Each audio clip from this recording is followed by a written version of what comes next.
I'm obviously self-aware of the aesthetics of this video and the rancid vibes about making content about a corpse. Believe me, I have no shortage of other things I'd like to talk about on this channel, but I also feel morally obligated to talk about this now because I knew twomad, and I do think that there's a lesson to be taken here about his life and his death that's relevant to me and probably relevant to other people that grew up on the internet. I was probably within the top 20 people that knew twomad, maybe even the top 10. And even then, I really didn't know him at all. I was not his friend. I tried many times to be his friend over the years and failed every time. I invited him to visit the community I'm building here in Toronto, and he considered it briefly before making up some excuse about how the Toronto airport was sketchy. And those were the last things we said to each other. I met with him one time for this video we did, and meeting with him was like pulling teeth. He said he was too busy playing video games alone in his room to hang out, even though I was specifically in the area to meet up with him. Beyond this meeting and some DMs before and after, this was the extent to which I personally knew twomad. So again, I wasn't his friend. I'm not reflecting on this from the perspective of his friend. I don't know if he had any friends.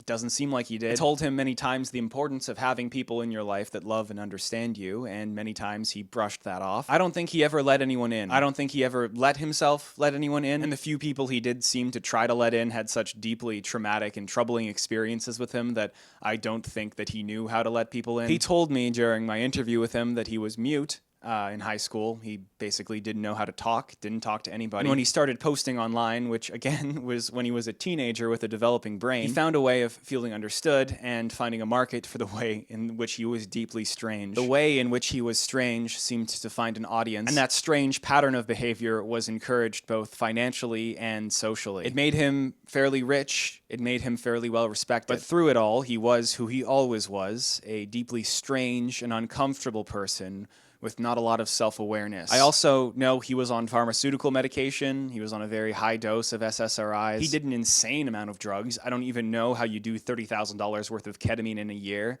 and those drugs are ultimately what killed him. I believed twomad to have some kind of schizo-adjacent brain back in 2021. I don't really care to diagnose him, although I am pretty sure he had autism or schizophrenia or one of those things. I encouraged him to make an effort to correct his health, avoid stimulants and psychedelics, and do some things that worked for me, like fasting.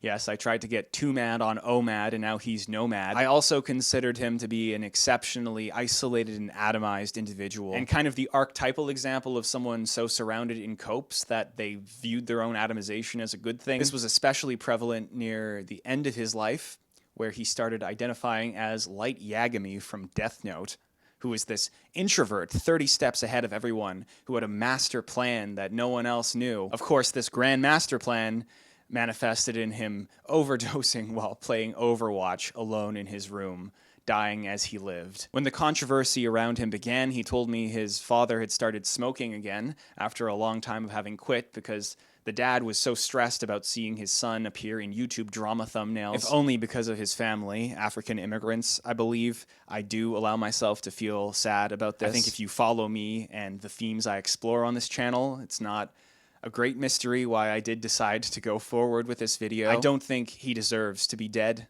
That's my hot take for today. My hot take about a corpse.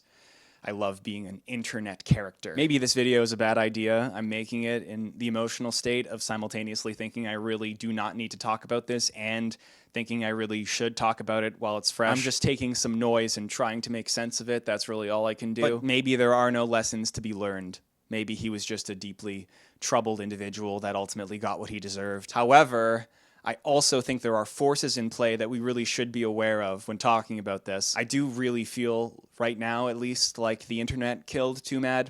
It gave an awkward teenage boy a false sense of being understood and a false sense of purpose. It gave him opportunities and social and financial power, all of which he abused at some point. And it encouraged him to lean into his eccentricities until the person he was offline and the person he was online were no longer distinguishable. It hollowed out his mind to the point where his video responding to the allegations about him, he was complaining that it didn't get enough views on youtube.com. It gave him an endless stream of stimulation that allowed him to stay atomized and alone and content in his room, and then it provided him the pathways to drugs which ultimately killed him. I can, here, rattle off the same platitudes that I've been rattling off on this channel for years. Have homies, have love. Don't spend 14 hours a day on the computer. Don't think you're too good to know people. Don't think you're too good to love people. Don't become too warped into the character you play online. I don't think twomad knew how to be a real person. I don't think he ever had to learn. The only thing I really do want to say is over the last few years, I've started talking to more and more people who are strange in some way, autistic or schizophrenic or something. And when I talk to them and when I listen to them, what really stands out is how grateful they are that someone is taking the time to understand them beyond just viewing them as a nuisance. And I don't think being a nuisance on the internet warrants a death sentence. And I don't think that is a good enough excuse to celebrate someone's death. I don't know how he would have wanted to have been remembered. He was a deeply nihilistic person, and I don't think he believed in anything besides himself. It's ultimately up to you as to what you think the lesson here is, if there's any lesson at all. And because I don't have a conclusion, I also don't know how to end this video, so Baba Booey.